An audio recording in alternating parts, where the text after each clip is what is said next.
کہ سویلین کا جو ہے ٹرائل آرمی کورٹس کے تحت نہیں ہو سکتا.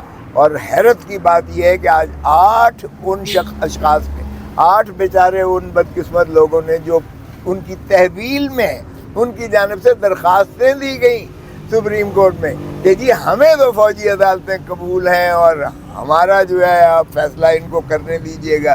اور پتہ یہ چلا کہ ان کے ساتھ کوئی وعدے وعید کیے گئے ہیں کہ جی اگر آپ کر لیں گے تو آپ کو یا بری کر دیں گے یا جو آپ گزار چکے ہیں اسی پر آپ کو مخلصی ہو جائے گی.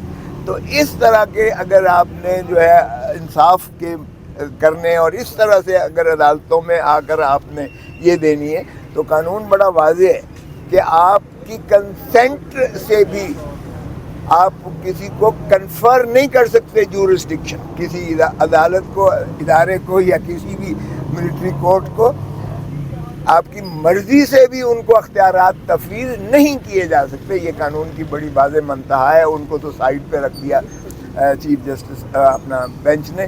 تو اس لیے مجھے کبھی امید ہے انشاءاللہ کہ یہ جو ہے ہماری پٹیشنز ان کی پذیرائی ہوگی، کامیاب ہوں گی، ایکسیپٹ ہوں گی، الاؤ ہوں گی. اور یہ جو ملٹری کورٹس نے جو گرفتار کر رکھے ہیں ان کو بھی مخلصی مل جائے گی، وہ عام عدالتوں میں جائیں گے. مخلصی کا مطلب یہ نہیں ہے کہ وہ بری متصور ہوں گے. مخلصی کا مطلب یہ ہے کہ سویلینز کا ٹرائل سول کورٹس ہی کریں گی، جو عام عدالتیں ہیں اس کو کریں گی. ملٹری کورٹس ختم کر دی جائیں گی انشاءاللہ.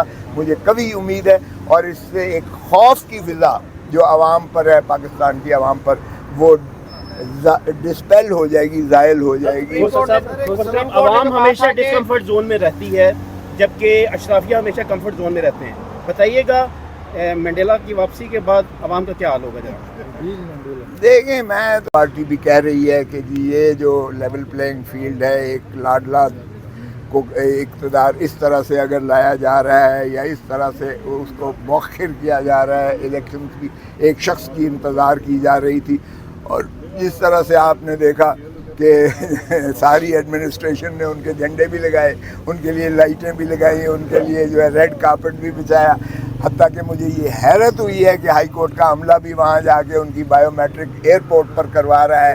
تو یہ میں حیران ہوں کہ اس طرح سے کیسے جو ہے قانون اور آئین اور ہماری جو ہے نظام کس طرح سے ان کے تابع اور غلامی کرتا ہے. اچھا کھوسا صاحب، آپ تقریباً ہر پیشی پر یہی کہتے تھے کہ نواز شریف نہیں آئیں گے اور وہ اینڈ ٹائم میں کوئی نہ کوئی بہانہ کر جائیں گے، لیکن وہ آئے بھی 10 لاکھ لوگوں کو دعویٰ بھی کر رہے ہیں کہ ہم نے 10 لاکھ لوگ اکٹھے کیے ہیں. کیا کمنٹ، کیا رسپانس ہے آپ نے اس وقت؟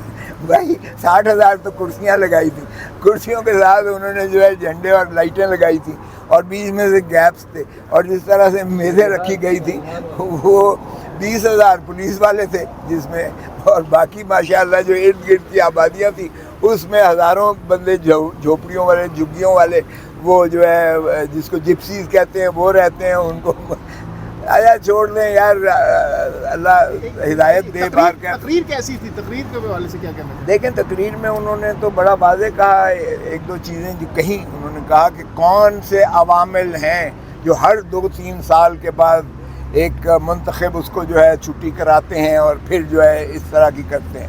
تو ذرا میں کہتا ہوں کہ جو ڈیل کر کے آئے ہیں، جنہوں نے ڈیل کی ہے، ان کو بھی ذرا سوچنا چاہیے کہ ماشاءاللہ نواز شریف کی کنفرنٹیشنلسٹ پالیسی نہیں ختم ہوئی ہے. نواز شریف صاحب کا یہ ہوتا ہے کہ جب ان کو ضرورت پڑتی ہے آپ کے پاؤں پہ پڑ جاتے ہیں، اور جب یہ آزاد ہوتے ہیں تو پھر ان کی گردن پر ہوتے ہیں ہاتھ. اچھا پہلی دفعہ ایسا دیکھا کہ پاکستان کی تاریخ میں کہ کبوتر آ کے، جو پرندے جو ہے وہ آ کے تقریر کے دوران بیٹھ رہے ہیں اور ساتھ اور بڑی محبت سے. تو یہ کیا سمجھتے ہیں کہ نون لیگ کی جانب سے پیغام دیا گیا اسٹیبلشمنٹ کو کہ امن ہے، یا کیا اس میں دیکھیں؟ نہیں، یہ ان کو کیا دینا تھا، یہ تو اب پاکستان کی عوام کو یہ پیغام دینے کی کوشش کی گئی ہے. اب ایک الیکشن کے بارے میں کوئی بات نہیں کی ہے محترم نواز شریف صاحب نے اپنی تقریر. کاش یہ تقاضا کرتے کہ الیکشن کمیشن آف پاکستان 90 دن کی آئین میں پابند ہے اور الیکشن کروائے، اور الیکشن ہر قیمت پر ہونا چاہیے آئین کے مطابق. باقی چیزیں تو انہوں نے آئین کی بات کی، لیکن جب یہ بات آئی الیکشن کی تو کہا الیکشن کمیشن آف پاکستان کا یہ کلی اختیار ہے اور میں ان کے ساتھ کھڑا ہوں. تو یہ اب الیکشن کمیشن آف پاکستان ہی کو اگر دیکھنا ہے تو وہ تو سبھی کو پتا ہے کہ وہ لانڈی باندھی اور غلام ہے کسی اور ادارے میں. تو وہ تو اندر جا رہا ہے سر. نہیں اندر شندر کوئی نہیں, اندر تو وہ بیچارہ پہلے ہی ہے, وہ اندر شندر کوئی نہیں جا رہا, اور یہ قواش ہو جائے گا. میں آپ کو بتا رہا ہوں اس سے کوئی فرق نہیں پڑتا ہے.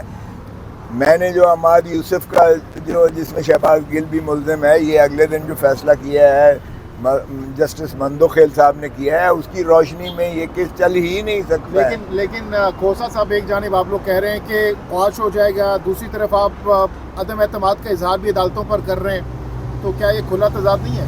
نہیں دیکھیں, ہم تو قانون اور آئین کی بات کر رہے ہیں. اگر آپ نے کہا جس طرح میں نے کہا تھا نواز شریف نہیں آئے گا, تو میں اپنا اس بیسس پہ کر رہا تھا کہ محترم نواز شریف صاحب 20 مہینے کی کارکردگی میں کیا عوام کو دکھا سکتے ہیں کہ میں نے یہ کیا ہے, کیا بیانیاں لے کر آ رہے ہیں محترم نواز شریف صاحب. تو میں نے ایک اس اب بھی میں جو بات کر رہا ہوں, میں آئین اور قانون کے مطابق کہہ رہا ہوں کہ ان کے خلاف کیس بنتا ہی نہیں ہے. یہ توشہ خانہ, یہ پاکستان کے 25 کروڑ عوام کی تضحیک ہے, ان کی عزت اور وقار کا جنازہ نکالنے کے مترادف ہے کہ ہم ڈونلڈ لو ایک اسسٹنٹ سیکرٹری کے حکم پر ہم نے پرائم منسٹر کو چلتا کیا, اور اس کے بعد نہ صرف چلتا کیا, پاور سلاسل کر کے ہم نے آج فرد جرم بھی لگوا لیا. تو یہ شرم آنی چاہیے جنہوں نے یہ کیس بنایا ہے. سر آخری سوال لے لیں. 420 سیکنڈ میں اسی اسلام آباد ہائی کورٹ نے نواز شریف کو ضمانت دے دی, اور سائفر کیس میں عمران خان کی ضمانت کا فیصلہ محفوظ ہے, اور بار بار احمد فاروق صاحب پر عدم اعتماد کا اظہار کر چکی. اخلاقی طور پر ان کو یہ کیس سننے چاہیے سارے. دیکھیں 16 اکتوبر کو میں نے یہ اپنا سائفر والے کیس میں اپنی بحث تکمیل کر لی تھی, اور میں نے عرض کیا تھا کہ اس کو جو ہے فیصلہ کیجیے گا. ساری قوم آپ کو پھر دیکھ رہی ہے, آپ کے لیے متمنی ہے, ملتمس ہے, متجسس ہے. خدا را انصاف کیجیے گا. بار بار تاریخ اور عوام آپ سے جو ہے پکارتے ہیں, آپ پر جو ہے آپ کا امتحان ہوتا ہے. مولوی تمیز الدین کا کیس, لیاقت علی خان کے قتل کا کیس, نصرت بھٹو کا کیس, بھٹو کی سزائے موت کا کیس, بے نظیر بھٹو کی قتل کا کیس, ایک کیس میں بھی تو ہمیں عدلیہ سے انصاف نہیں ملا ہے, اور عوام پوچھتی ہے کہ کیا عدالتیں کر رہی ہیں. تو میں نے کہا ایک اور تاریخ آپ کو موقع دے رہی ہے, خدا را اس کو. ایک بات تو انہوں نے کی کہ وہ پورا دن بیٹھے رہے, صبح 9:30 بجے میری بحث شروع ہوئی ہے اور 6 بجے تک بیٹھے رہے ہیں, تکمیل کر کے اٹھے ہیں. اگرچہ انہوں نے بہت کوشش کی, پروسیکیوٹر نے, نیب والوں نے, کہ کسی طریقے سے اس سے نکلا جا سکے یا مؤخر کرایا یا ملتوی کروایا جا سکے, لیکن تکمیل کیا. فیصلہ کیوں نہیں ہوا ہے یہ میں خود حیرت ہو رہی ہے کہ جب نواز شریف کا کیس, آج میں نے یہی کہا, some are more equal than the other. کچھ لوگ زیادہ چہیتے ہوتے ہیں, تو قانون اور انصاف کے لیے سبھی برابر ہونے چاہیے, کوئی چہیتا نہیں ہونا چاہیے. کوئی کھوسا صاحب, نواز شریف کے مینار پاکستان کے جلسے کے بعد پیپلز پارٹی نے بہت سخت موقف اپنایا, اور بڑا کیٹیگوریکلی انہوں نے کہا ہے کہ اگر ایسا ہی کرنا ہے تو جو الیکشن پر خرچہ اربوں روپے لگائیں گے تو ڈائریکٹلی ان کو نامزد کر دیا جائے بطور وزیر اعظم. ایگری کریں گے اس بات سے آپ؟ دیکھیں ایسے نہ تو ریاستیں چلتی ہیں, معاف کیجیے گا, نہ دنیا مانے گی اس نظام کو, نہ آپ کو کوئی پیسے دے گا IMF, نہ آپ کی جو ہے یہ عوام کی مفلوق الحالی اور زیادہ بڑھتی چلی جائے گی. میں بہت ادب سے جو بھی قوتیں ہیں ان سے استدعا کروں گا کہ خدا را پاکستان پر رحم کریں, پاکستان کو چلنے دیں, عوام کو ان کا جمہوری حق دیں, الیکشن شفاف کروائیں, ایوانوں کو جو ہے معرض وجود میں آنے دیں, اسمبلیاں اور جو ہے پارلیمنٹ, اور وہاں سے حکومتیں بننے دیں. پاکستان کے عوام کو ملکیت دیں, ملک دیں, ان کو ملکیت دیں, ان کو اپنے معاملات چلانے کی. پاکستان تبھی خوشحال پیپلز ہوگا. پارٹی PTI کے اتحاد دیکھ رہے ہیں, لاسٹلی کمنٹ کیجیے گا آنے والے انتخابات میں, کیونکہ ایک پیج پر نظر آ رہے ہیں اس وقت دونوں ٹارگٹ کر رہے ہیں نواز شریف صاحب اور PMLN کو. دیکھیں سیاست میں تو کچھ بھی ہو سکتا ہے. آرٹ آف امپاسبل کو بھی پاسبل بنانا یہی سیاسی ہوتا ہے. اس لیے کوئی ایسی اس میں لائنز نہیں ہوا کرتی ہیں, بیریئرز نہیں ہوا کرتے ہیں. لیکن ایک بات بڑی واضح ہے, اگر اس ملک کو آپ نے صحیح معنی میں آئین اور قانون پر چلانا ہے اور ترقی اگر کرنی ہے تو پھر سیاسی مفاہمت سبھی کو کرنا پڑے گی, اور وگرنہ تو پھر ہر دفعہ جو ہے ڈنڈا آپ کے سر پر ہوگا, اور پھر جو ہے جس کے ہاتھ میں لاٹھی اسی کی. لیکن عمران خان تو یہ مشورہ نہیں مان رہے, وہ تو مفاہمت کی بات ہی نہیں کر رہے, وہ تو ڈٹے ہوئے ہیں. کیا آپ نے ان کو مشورہ دیا ہے کہ اس طرح سے نہیں چلے گا مزید؟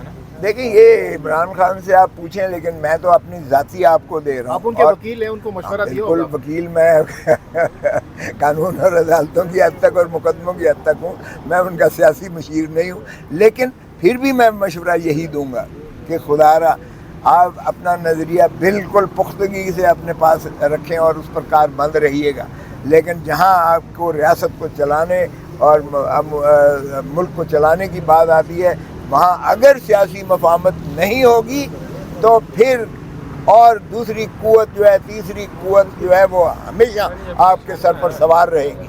اور یہی ہوتا چلا آ رہا ہے آج تک جو کچھ ہوا ہے پاکستان کے ساتھ، کہ سیاسی قوتیں آپس میں ایک دوسرے سے متحارب ہو کر اور جو ہے ان کو مدعو کر کے وہ ان کو جو ہے ریلیونٹ بنا دیتی ہیں سیاست، بلکہ انہی کے ہاتھ میں سارا کچھ سونپ دیتی ہیں.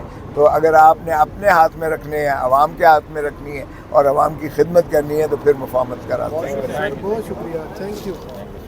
آپ کافی بولے ہیں ماشاء اللہ. لیکن وہ آپ کا